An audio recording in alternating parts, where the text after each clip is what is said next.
शलोम everyone. प्रभु परमेश्वर का प्रेम, आनंद और शांति आप सबके साथ बनी रहे। आशा करती हूँ आप अपने घर में स्वस्थ और सुरक्षित होंगे। आज के वचन के मनन में जाने से पहले आइए हम प्रार्थना करें। स्वर्गीय पिता, आपका धन्यवाद करते हैं आज के दिन के लिए, इस समय के लिए।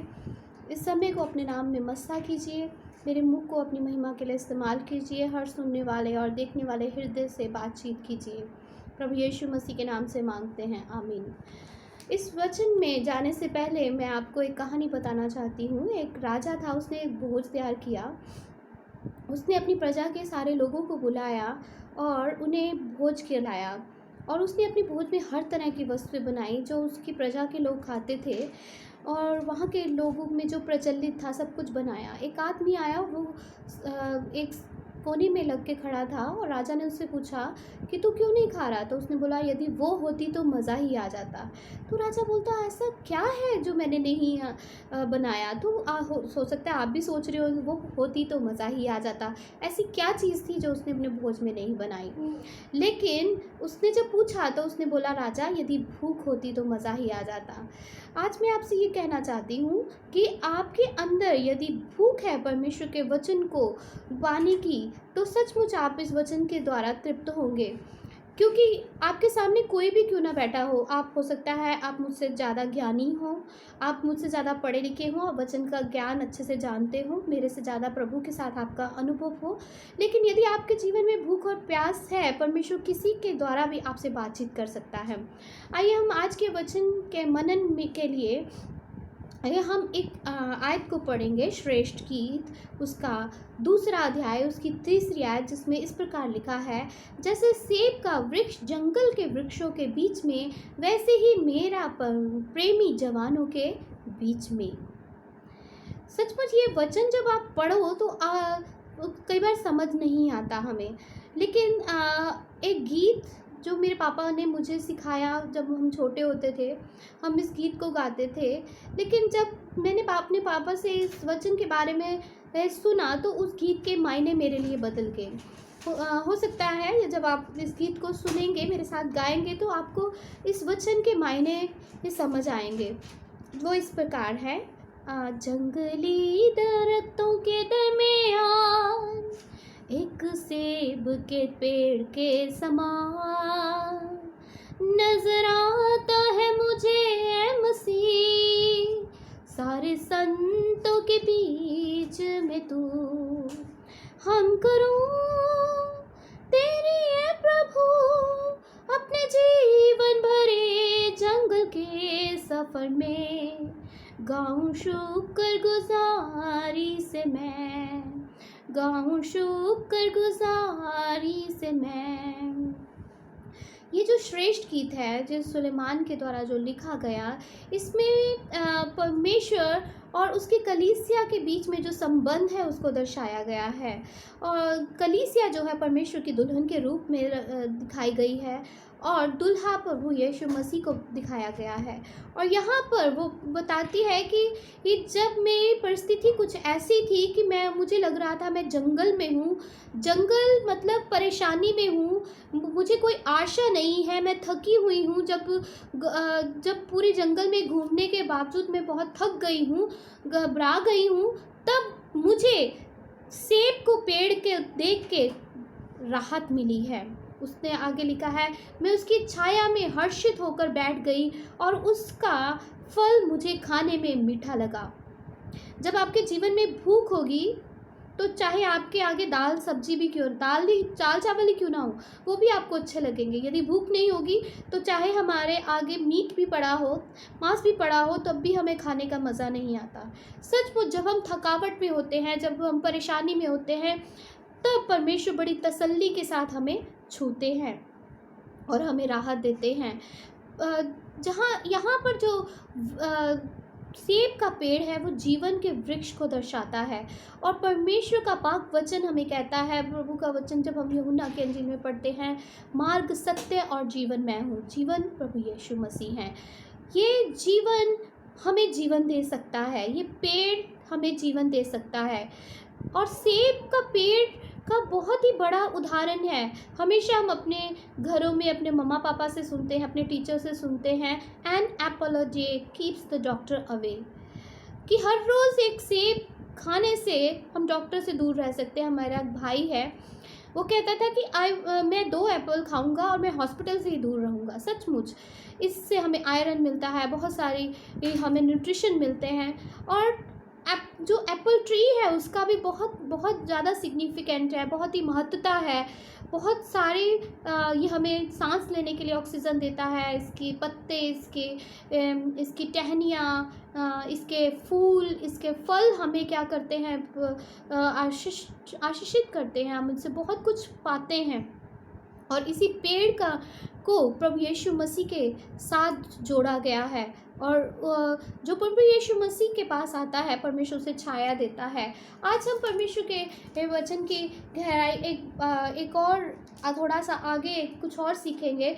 परमेश्वर ने उत्पत्ति में जब 2 अध्याय और 9 में जब सृष्टि की रचना की तो इस प्रकार लिखा है, और यहोवा परमेश्वर ने भूमि से सब भांति भांति के वृक्ष देखने में मनोहर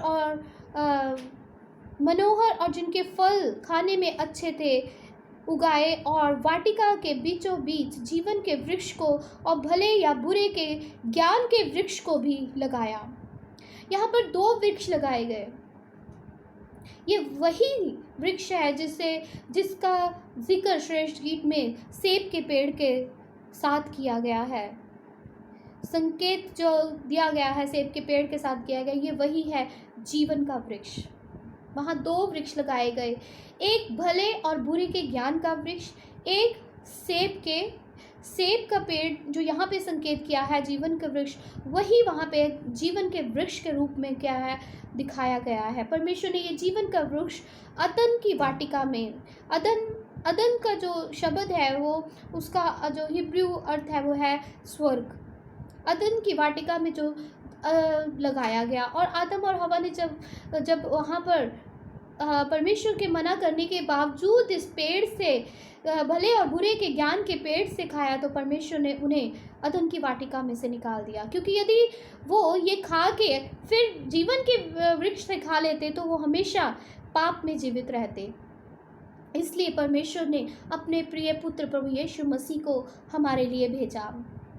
और यूहन्ना की अंजील में वो इस प्रकार यहाँ पे हम देखते हैं, इस प्रकार यहाँ पे लिखा है कि जब हम पढ़ते हैं, सच्ची दाखलता मैं हूँ और मेरा पिता किसान है, जो डाली मुझ में है और नहीं फलती उसे वह काट डालता है, और जो फलती है उसे वह छांटता है ताकि और फले। तुम तो उस वचन के कारण जो मैंने तुमसे कहा शुद्ध हो। तुम मुझ में बने रहो और मैं तुझ में। जैसे डाली यदि दाखलता में बनी रहती तो अपने आप से नहीं फल सकती, वैसे ही तुम भी यदि मुझ में बने रहो तो नहीं फल सकते। 5वीं आयत में लिखा है, मैं दाखलता हूँ, तुम डालियाँ हो। जो मुझ में बना रहता है और मैं उसमें, वह बहुत फल लाता है, क्योंकि मुझसे अलग होकर तुम कुछ नहीं कर सकते। यदि कोई मुझ में बना रहे तो वह डाली की नाई फेंक दिया जाएगा और सूख जाता है, और लोग उन्हें बटोर कर आग में झोंक देते हैं। यदि तुम मुझ में बने रहो और मेरी बातें तुम में बनी रहे तो जो चाहो मांगो वह तुम्हारे लिए हो जाएगा। मेरे पिता की महिमा इसी से होती है कि तुम बहुत सा फल लाओ, तब ही तुम मेरे चेले ठहरोगे। जैसे पिता ने मुझसे प्रेम रखा वैसे ही मैंने तुमसे प्रेम रखा, मेरे प्रेम में बने रहो। परमेश्वर का पाक वचन हमें सिखाता है कि परमेश्वर हमारी दाखलता है, हम उसकी डालियां हैं। और यदि परमेश्वर हमारे से चाहता है कि हम उसकी डालियां फल लाएं, और फल हम तभी ला सकते हैं यदि हम उसमें बने रहें। बहुत बार हम देखते हैं कि लोग कहते हैं कि आपके वचन में लिखा है कि तुम जो मांगोगे मैं तो वही करूँगा, लेकिन उससे पहले ये भी लिखा है तुम मुझ में बने रहो, मैं तुम में बना रहूँ। यदि हम डालियाँ हैं और हम अपने दाखलता में बने रहते हैं, अपने पेड़ के साथ बने रहते हैं, तभी हम जो मांगेंगे वही हमारा परमेश्वर हमारे लिए करेगा। और जब हम उसके साथ बने रहेंगे तो हम फल लेकर आएंगे और तब हमारा पिता हमारे से खुश होगा। परमेश्वर मेरे और आपके जीवन से फल चाहता है और हम तभी फल ला सकते हैं यदि हम उसके पास आएंगे। एक बार एक बच्चा था, वो एक पेड़ के नीचे खेलता था। रोज़ वो उस पेड़ के नीचे खेलता, उसके छाया में खेलता और उसके पत्तों के साथ खेलता, उसके फूलों के साथ खेलता और उसके फलों को खाता और उसका आनंद उठाता।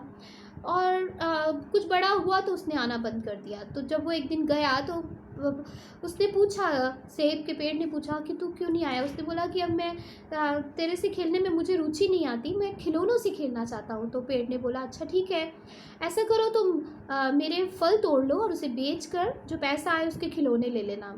और उसने ऐसा ही किया और कुछ दिन फिर वो खेलता रहा उससे और बहुत देर तक वो नहीं आया। जब वो नहीं आया, एक दिन जब उसकी शादी हुई, परेशान हुआ तो वहाँ पर आया और उसने पेड़ ने उससे पूछा आज तुम कैसे आए हो। तो उसने बोला मैं बहुत परेशान हूँ, मैंने घर बनाना है और घर बनाने के लिए मेरे पास लकड़ी नहीं है। उसने बोला ठीक है, मेरी लकड़ी ले जाओ और अपना घर बनाओ। और वो उसकी लकड़ी तोड़कर ले जाता है। फिर वो अपना घर बनाता है, अपना वहाँ पे आराम से रहता है। जब वो सब चीज़ों कर चुका होता है तो वो थक जाता है, बूढ़ा हो जाता है और वो पेड़ के पास आता है। पेड़ उसे निराश देख के पूछता है आज कैसे आए हो। तो उसने बोला अब मैं तेरी छाया के नीचे आराम पाना चाहता हूँ क्योंकि मैं अब बूढ़ा हो चुका हूँ। तो पेड़ बोलता है अब तो मेरे पास छाया ही नहीं रही, अब तो मेरे पास तुझे देने के लिए कुछ भी नहीं रहा। कई बार यही चीज़ें हम अपनी माँ बाप के साथ करते हैं।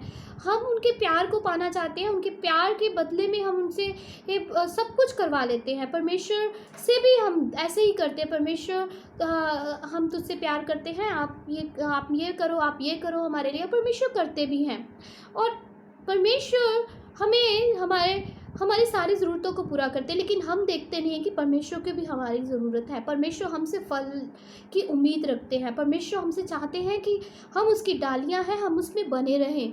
और परमेश्वर हमारे जीवन से फल की उम्मीद रखते हैं। इस वचन से हमें और इस कहानी से हमें ये सीखने को मिलता है कि परमेश्वर हमारी दाखलता है, पेड़ है, हम उसकी डालियां हैं। हम उससे अलग होकर कुछ नहीं कर सकते। परमेश्वर से अलग हो जाएंगे तो हम कुछ भी नहीं है। लेकिन परमेश्वर है। परमेश्वर किसी ना किसी के ज़रिए अपना काम पूरा करेगा, लेकिन वो मैं या आप नहीं होंगे। यदि हम उसमें बने रहें और उसका प्रेम हम में बना रहे और वो हम मुझ में बना रहे या हमारे में बना रहे, तो हम जो भी करेंगे वो पूरा करेगा। परमेश्वर के पाक वचन में लिखा है मेरी धार्मिकता की खोज करो, वो सारी चीज़ें मैं तुझे दूंगा। कई बार हम सोचते हैं कि अब आदम और हवा ने ज्ञान के वृक्ष को, बुद्धि और ज्ञान के वृक्ष को चुना ताकि वो सफलता पा सके, सब कुछ पा सके, लेकिन जीवन के वृक्ष में से को नहीं चुना। हमारे जीवन में भी हम चीज़ों को चुनते हैं, लेकिन जो चीज़ों का सोर्स है उसको नहीं चुनते। एक बार एक पेड़ के नीचे बहुत सारे बच्चे खेल रहे थे और पेड़ ने बोला कि क्या चाहते हो मुझसे। तो कोई बोला हम आपके फूल चाहते हैं, कोई बोला हम आपके पत्तों को चाहते हैं, हम आपके फलों को चाहते हैं। तो एक बच्चे ने बोला मुझे आप चाहिए। इसका क्या मतलब है? उसको तो सब कुछ मिल गया।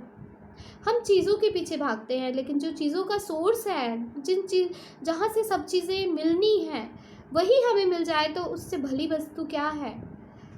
उससे भली वस्तु कुछ नहीं है, उसके आगे ये सब कुछ भी नहीं है। बाइबल में एक पंजाबी में हम लोग एक आयत को पढ़ते हैं, जो रीझ नाल मेरी उपासना करता है मैं उसदे अन्न जल माल डंगर खेती ते बरकत दिंदा हाँ। मैं उसदे घर विच ऐसी बरकत नूं बरसांदा हाँ कि रखन दी जगह ना होवे। ये आयत मुझे पंजाबी में पढ़ने में बहुत मज़ा आता है और इसका अर्थ है कि यदि हम परमेश्वर के पीछे चलेंगे, पूरे मन से परमेश्वर के पीछे चलेंगे, तो ये चीज़ों के पीछे हमें नहीं भागना पड़ेगा, बल्कि चीज़ें हमारे पीछे भागेंगी। कई बार हमारा जो उद्देश्य होता है हम उसे छोड़कर हम अपनी चीज़ों के पीछे भागते हैं, लेकिन यदि हम परमेश्वर को आगे रखेंगे तो ये चीज़ें हमारे पीछे आएंगी। और इस जगह पर यदि हम पेड़ के पास शरण लेने जाएंगे पेड़ के पास जाएंगे तो पेड़ को कहने की ज़रूरत नहीं होगी, वो हमें आराम देगा, हमें भोजन देगा, हमें तृप्त करेगा, वो हमें छाया देगा, हमें सस्टेन करेगा। उसके पास ही हमारी सुरक्षा है, उसके पास ही हमारा बल है, उसके पास ही हमारी सामर्थ्य है। परमेश्वर के पाक वचन में जब हम पढ़ते हैं, प्रकाशित वाक्य उसका 2 अध्याय उसकी 7वीं आयत में इस प्रकार लिखा है, जिसके कान हो वो सुन ले, आत्मा कलीसिया से क्या कहता है। जो जय पाए मैं उसे जीवन के पेड़ में से जो स्वर्ग लोक में है फल खाने को दूंगा। कितनी मनोहर बात है। यदि आज हम परमेश्वर के पेड़ के पास जाएंगे, परमेश्वर के पास जाएंगे, तो हमें वो स्वर्ग में भी स्थान देगा, स्वर्ग में भी उस फल में से खाने के हमें योग्य बनाएगा। आज इस वचन के ऊपर संजीदगी के साथ विचार कीजिए। यदि आप परमेश्वर के पास उसके जीवन को पाने के लिए आना चाहते हैं, तो अपनी आंखों को बंद कर उसे पुकारें, प्रभु मैं तेरे को अपने जीवन में ग्रहण करता हूँ। प्रभु तू मेरी दाखलता है और मैं तेरी डाली हूँ। प्रभु मैं तुझसे अलग होकर कुछ नहीं कर सकती। प्रभु मुझे तुझ में बना रहने दे ताकि मैं फल लाऊं और दूसरों के लिए आशीष का कारण बनूं। आशा करती हूँ इस वचन के द्वारा आपको आशीष मिली होगी। आप परमेश्वर को कहिए, प्रभु तू मेरे जीवन का वृक्ष है, तू मेरा जीवन का स्रोत है, मेरे जीवन का आधार है, तो परमेश्वर आपकी अगुवाई करेगा। आखिर में एक आयत जंगली दरख्तों के दरमियान से गाऊंगी और आप भी, आशा करती हूँ कि आप भी मेरे साथ गाएं और इस को महसूस करें। आज के इस समय के दौरान परमेश्वर को कहे कि अपने हाथ बढ़ाकर मुझे छू और मुझे छुटकारा दे, मुझे बड़ी तसल्ली से हिम्मत और ताकत दे। घबराहट की लहरों से डर, डूबूं दुखों के सागर में। घबराहट की लहरों से डर, दुखों के सागर में। अपने जोरावर हाथ को बढ़ा, मुझे अपने सीने से लगा। अपने जोरावर हाथ को बढ़ा, मुझे अपने सीने से लगा। हम करूं तेरे ये यीशु अपने जीवन भरे जंगल के सफर में। गाऊं शुक्र गुजारी से मैं, हालेलुया गाऊं शुक्र गुजारी से मैं। इस घबराहट के समय में जब हम सब घबराए हुए हैं कि कोरोना की वजह से कल क्या होगा, कब खुलेगा, परमेश्वर को कहिए, प्रभु तू मुझे हाथ बढ़ाकर थाम ले। परमेश्वर आपको थामेगा, बड़ी तसल्ली देगा, इस समय से जल्दी हमें आज़ाद करेगा। और परमेश्वर ना केवल इस धरती पर फल लाने के लिए हमें आशीषित करेगा, बल्कि स्वर्ग लोक में भी हमें फल देगा। आशा करती हूँ आपको इस वचन के द्वारा आशीष मिली होगी और परमेश्वर ने इस वचन के द्वारा आपसे बातचीत की होगी। आप अपने प्रार्थना के समय में इस वचन के और मनन कीजिए। परमेश्वर नए अभिषेक से आपको भरेगा। परमेश्वर का आनंद, प्रेम और शांति आपके साथ बनी रहे। परमेश्वर आपके साथ हो। धन्यवाद।